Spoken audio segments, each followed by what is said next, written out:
So yeah, thanks everyone for joining the Q&A. You can post questions in here. You can post questions in the chat in here as well. I'll be checking both. And just keep them coming, and we'll go for as long as we can until we get told we have to stop. So I'll start with a question from Bhavani.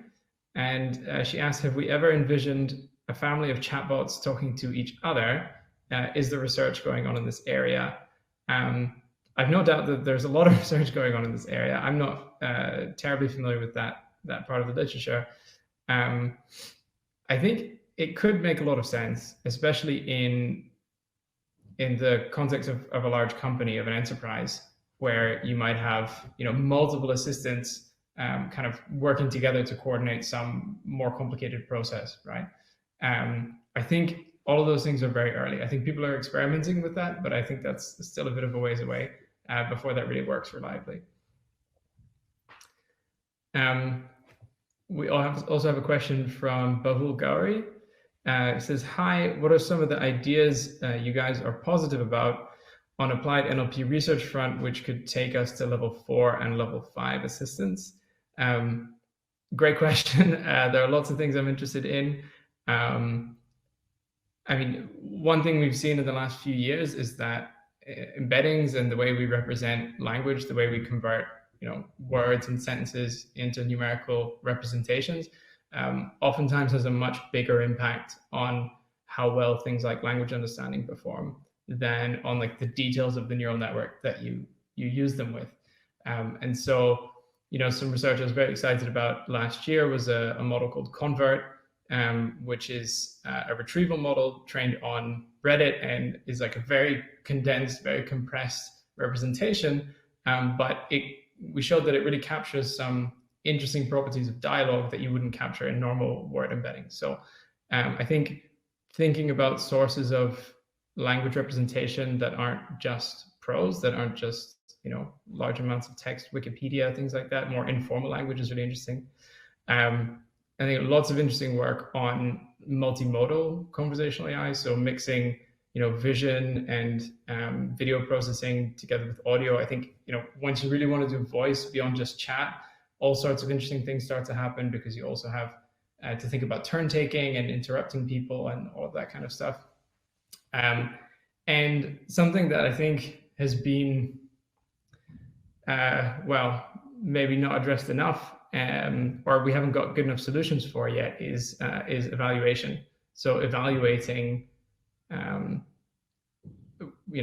dialogue systems. And I think Shakib is giving a talk about that today. It's extremely tricky even to just know. It's not like when you're training models on ImageNet or something and you can just worry about accuracy. I think just evaluating conversation systems can be really hard. So that's another important area. Cool. More questions. We have from Nilesh Chaudhary, how can a level 4 or level 5 chatbot extend the scope of intents and actions on its own? A super great question. I think really interesting, and something I think about a lot, especially in terms of responses, right? So you kind of work with two extremes. You either have a fixed set of responses and the chatbot just always has to pick one, or you have these like generative models which can just spit out anything and then you don't really have any control over it, like a sequence-to-sequence model. And what is like a happy medium there, where you say, well, these are some of the things we can talk about, and then you can mix and match them and generate a coherent phrase from them, right? So it's very easy to write a template to say, this restaurant is in this part of town and has these properties. But if you have 3 restaurants and the user asks you to compare them, coming up with a coherent description like, well, this one is cheap, but that one has, good Wi-Fi or better parking or something, like choosing those things and turning it into a coherent sentence, I think is really interesting. And that's kind of then on that spectrum a bit more towards free-form language generation without just, sampling from a language model.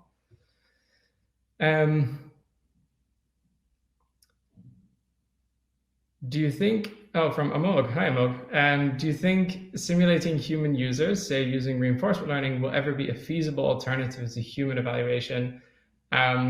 is tricky. I mean, I wrote about reinforcement learning a couple of years ago, and the tricky part with reinforcement learning is that you don't know in a real use case, if you're building an assistant for work, for example, you don't know what the reward function is, right?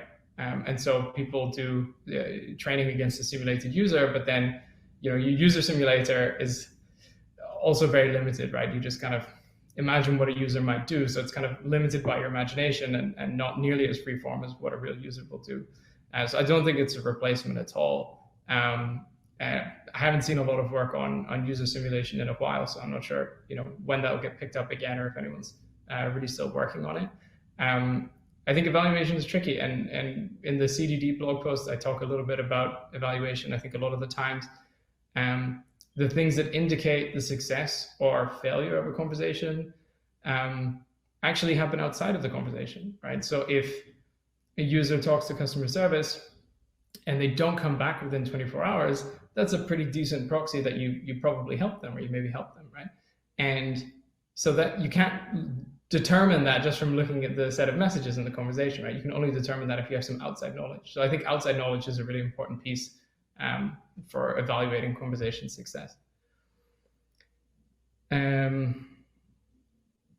Yeah, do we have Amir Abbas Marizade asks, do you have a specific technique for developing Rasa NLP for other languages?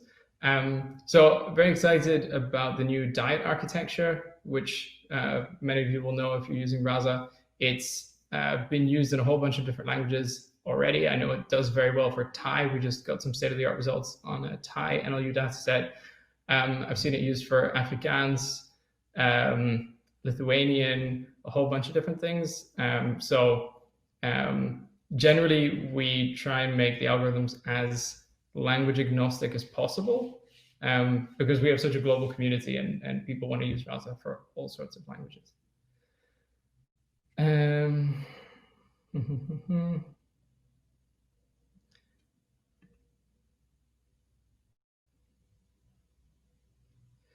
So Ashish asks, when will a knowledge base get incorporated in a structured way with conversational agents? So that's a great question. And I think it depends a bit on how you define a knowledge base. There was an interesting paper from Facebook Research a year or two ago called Wizard of Wikipedia, where you have a chatbot system, and it can look at a Wikipedia article and talk about it and answer questions about it. And that is a knowledge base, but the way that the algorithm has access to the knowledge base is actually unstructured. It's just text. So it just has like sentences or a list of sentences to look at, or a paragraph or something like that. And so I know some of the folks at Facebook are very believe strongly in this approach. I think it's very interesting to say, well, if I want to incorporate knowledge into my system, why not just provide it by text, right? And we have an experimental feature in Rasa which does the opposite approach, where you have really a knowledge base in the software engineering sense. You have a graph database, and you can do queries over it, and you can use that to do entity resolution and things like that. So there are all sorts of approaches. If you look at the ACL papers from last summer, I think there were a dozen or more papers about knowledge-based integration with like question answering and also dialogue. So a very active area of research, but I think the jury's out on what's the best way to do it.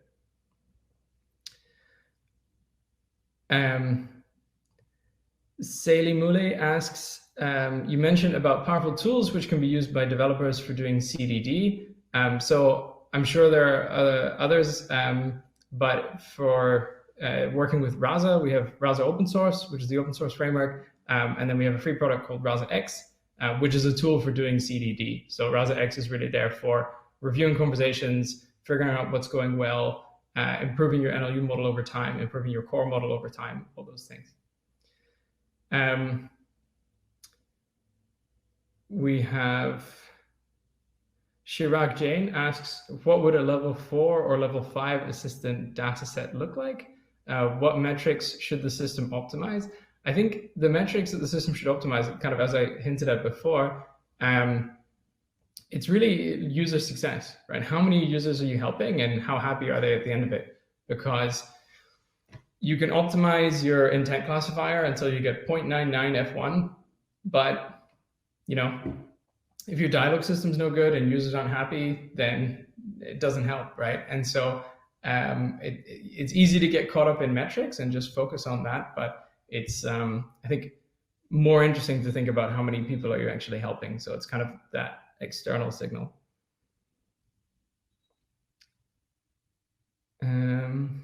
Wow, there's a lot of questions coming in.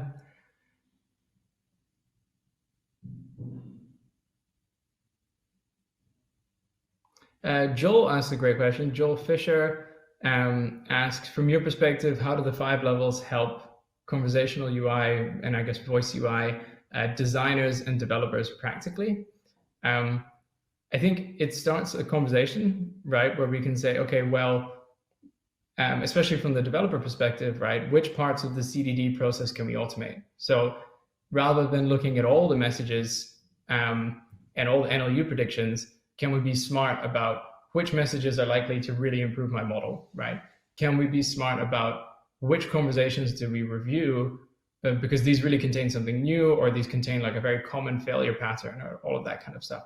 So I think building in some more of that automation reduces the workload on the developer and the designer and lets them work at greater levels of abstraction, right?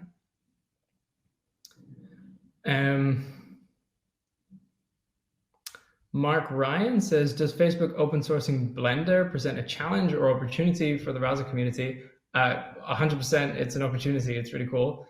I'm very glad to see this. It's, it's great that we can play with it, that it's open source. I don't think it's something that, you want to just kind of put in front of your users as is, right? But I think anything being open source and giving people more tools to play with and more different approaches is good for us and good for everybody.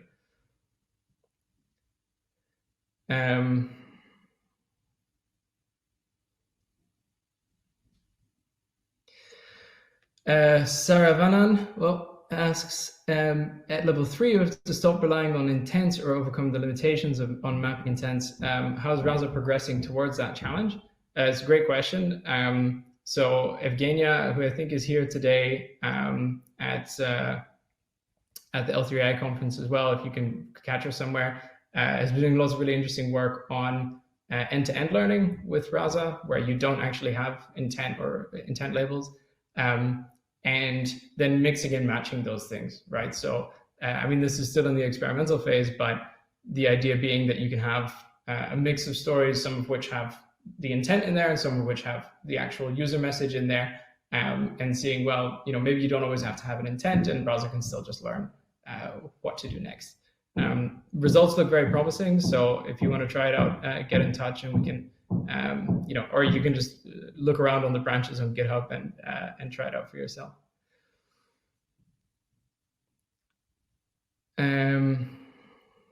Sorry, this chat keeps jumping around.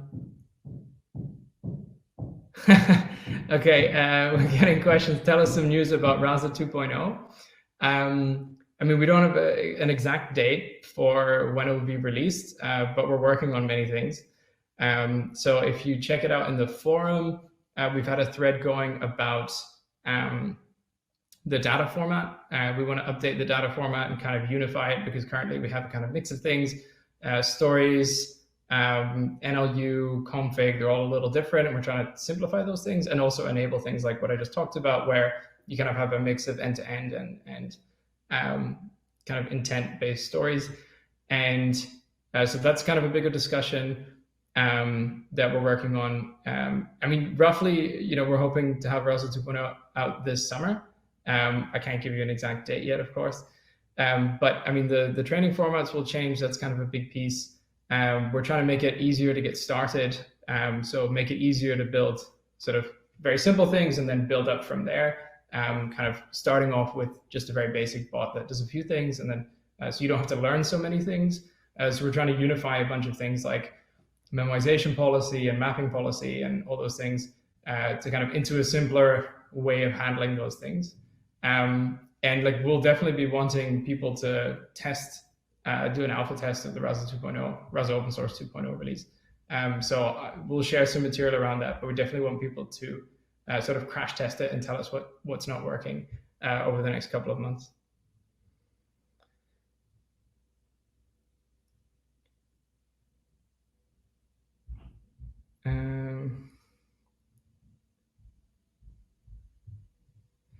Yeah, Raj asks, going from a chatbot to an assistant highly depends on the quality of speech recognition. What are your views?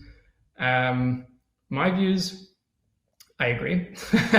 I mean, we're not experts on ASR or on text to speech, but it's an extremely interesting area, right? And I think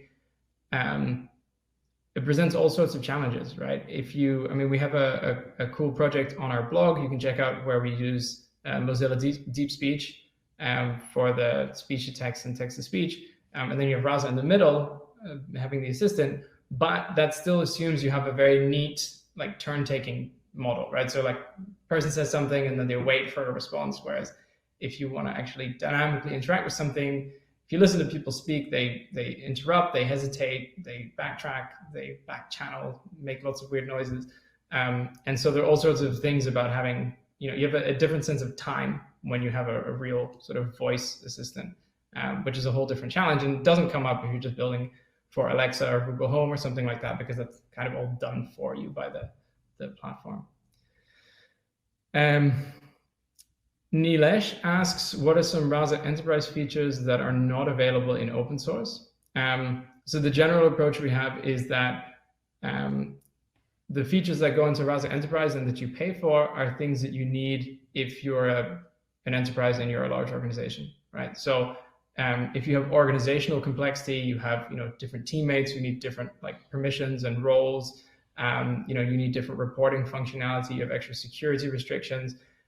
Those things all go into the enterprise, whereas the things that you need just for building the assistant, like the mechanical things, those go into the free feature. And so ideally, if you're not in an enterprise, you shouldn't even want any of the enterprise features. That's kind of the idea.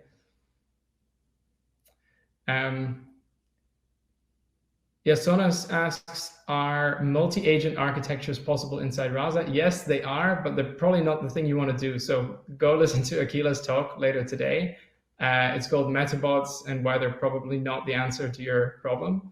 So go and check those out, and I'm sure you'll come away learning a lot from there.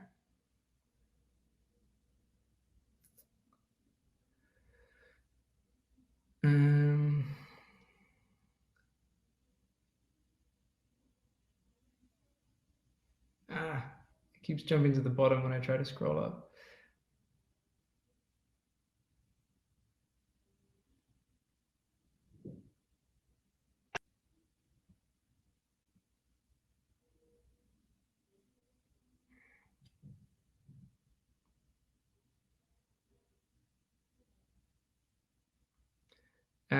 Okay, I'll just look at the bottom. Sorry, I want to scroll to the top, but it keeps jumping to the bottom. So I'll be a bit biased towards people asking questions right now. So Abu Bakr asks, what about enabling chatbots to work with multimodal inputs such as images and videos? I mean, there's a very interesting research field on visual question answering, kind of combining the features from an image classifier that is conditioned on the image with text. I would say that's very much a research project. So you can do it, you can build some demos with it, but it's still kind of immature. I think it's extremely cool, and I would love to tinker around with it, but of course we have to prioritize pretty strictly at Rasa. So not something we're working on at the moment, but would love to see. I think I have seen a project from the community on integrating YOLO, the object recognition model, integrating that with a Rasa chatbot. So if you search for those two terms, you might find it. But that's as much as I know. Agam Jain asks, how should we go about handling a mix of two languages, like Hindi and English? Very good question. I would say if it doesn't matter to the user, if they're happy mixing Hindi and English, I mean, obviously it's code switching is very common in Indian English. If the user doesn't mind always getting responses in the same language, right? If the chatbot always speaks back to them in Hindi or in English, then you can just mix the training data together, right? And if you use, for example, the diet classifier with count vector features, then it doesn't use any pre-trained embeddings, and it doesn't really matter what language it's in. So you can actually just mix the training data together, and it should work absolutely fine. And if you try that and you don't get good results, then let us know, post in the forum, and I'd be really curious to look at the data set and we can do some experiments with it.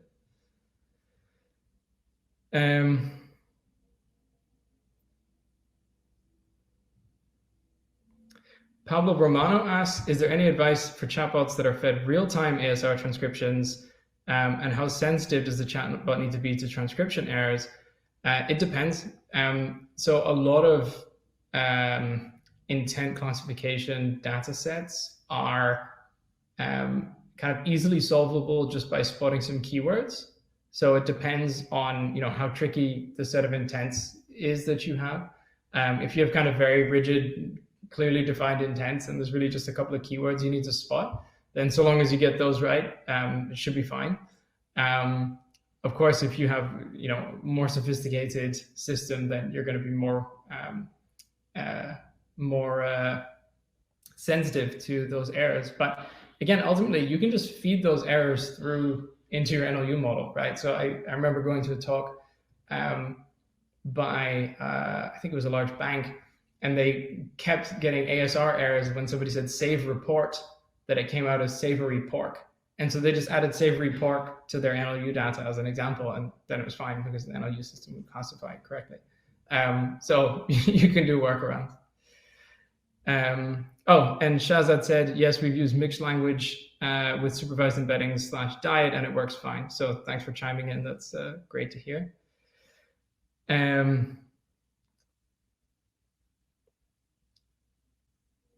Guru asks, can we achieve goal-oriented bots with dialogues alone, something like Mina? Maybe. I would say that's an open research question. So I think if you can figure out how to take something like Mina and integrate it with a domain so that it can do that open domain dialogue, but also do tasks and kind of mix the two, you could write a great paper if you can get that to work. So I would encourage you to try. I think it's a great thing to try. I think it's not super straightforward how that would work. So it's a bit of research involved. Yeah, Nicholas asks, how does Rasa think about collecting things like CSAT or NPS, so customer satisfaction or net promoter score, from a conversation? Should this always come from a user, or can it be automated? I think what comes from the user and what can be automated tell you different things.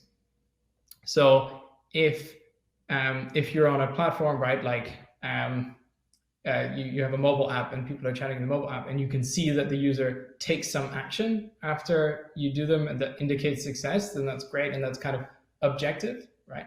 Because if you say to a user, sometimes you can help the user and they still won't be happy, right? So if the user says, hi, I'd like a refund, and you say, sorry, it's past the refund date, your assistant handled that perfectly correctly, but the user's not going to be happy because they wanted a refund. So they're not going to give you a good net promoter score or CSAT.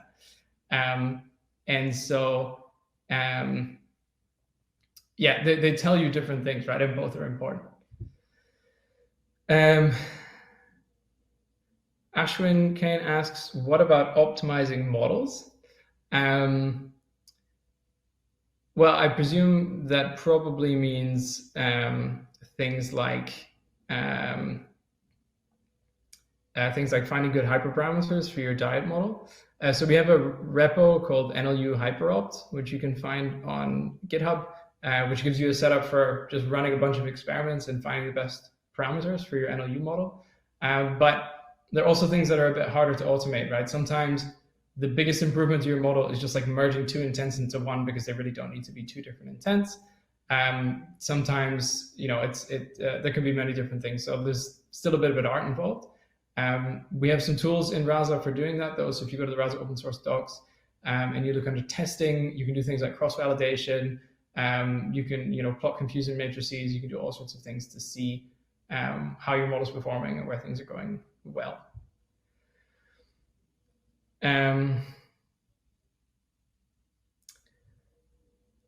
Vivek asks, how do we handle Rasa from not learning abusive things? We say AI shouldn't be biased, but I think we need a bias there. This is a great question. And I think, one of the reasons why we haven't integrated any kind of generative language models into Rasa, because they can say all sorts of problematic things. and it's not necessarily easy to just check against a list of things which are inappropriate, right? So I remember Professor Verena Rieser, who was working on the Alexa challenge, one of their systems said, I can sleep with anyone I want, or something like that, right? And so if you're just filtering for profanity, you're not going to catch things. You can easily say something inappropriate without using profanity. I mean, the response yes can be deeply inappropriate depending on what the question was that came before it, right? So it's tricky. But then even in your classification, there can be biases in your word embeddings, right? And there's a very nice package developed by Vincent on the Rasa team called What Lies.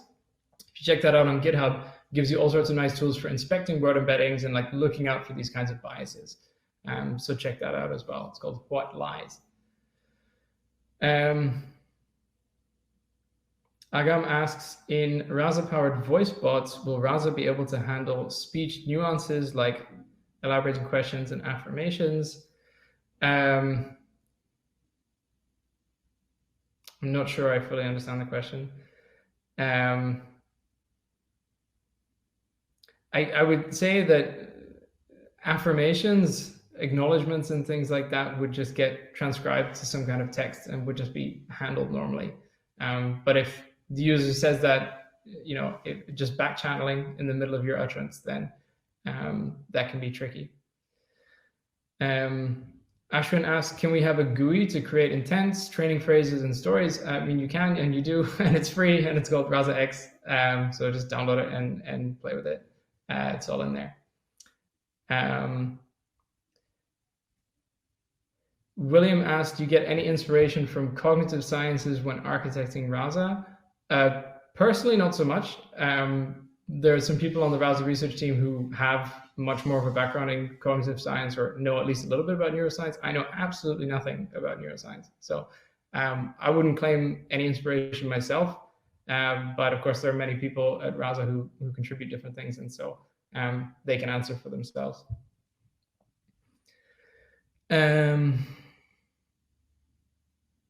See if I've missed any important ones.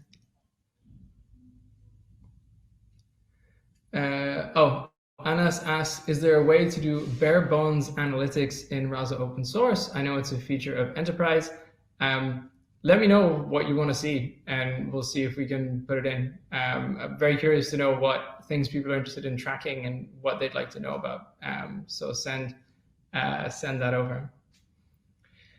Ben asked, what's my background? What did I study? I studied physics, and then my PhD was in applying physics to machine learning. Actually, there was we didn't ask me anything on the forum before the event. So if you go on the forum and look for the AMA with me, there's some more background on what I studied and things. Cool. So I think we've probably gone over time. I'm not even sure. I haven't really kept track. But thank you for all the questions, for everybody jumping in. And looking to be a fantastic event today. So I'm looking forward to catching some of the other talks myself. Have fun, enjoy, be good to each other, and learn a lot.